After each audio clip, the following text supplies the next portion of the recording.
ফ্রিজে কলা পচে যাচ্ছে আর ডিম আছে মাত্র একটা।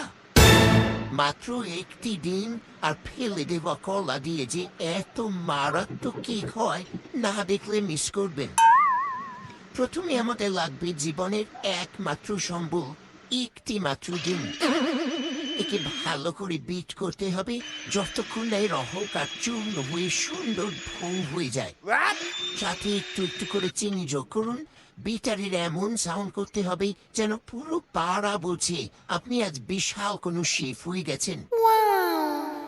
এবার এন্ট্রি নিল আমাদের সেই অবহেলিত পাকা কলাগুলো। চুটকে পিস্ট করে মিশিয়ে দিলাম ভিতরে। এরপর চালনিতে ময়দা, একটু কর্নফ্লাওয়ার নরম করার জন্য, বেকিং পাউডার, বেকিং সোডা, 1 চিমটি লবণ আর সুবাসের জন্য ভ্যানিলা এসেন্স ঢেলে নিলাম। তিল দিয়ে আলতো হাতে সব মিশিয়ে ফেললাম।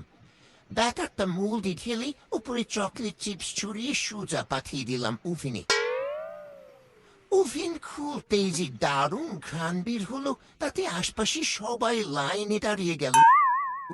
মাত্র একটি ডিম আর পচা কলা দিয়ে এমন প্রিমিয়াম কেক বানানো যায়, নিজেই বিশ্বাস করতে পারছি না।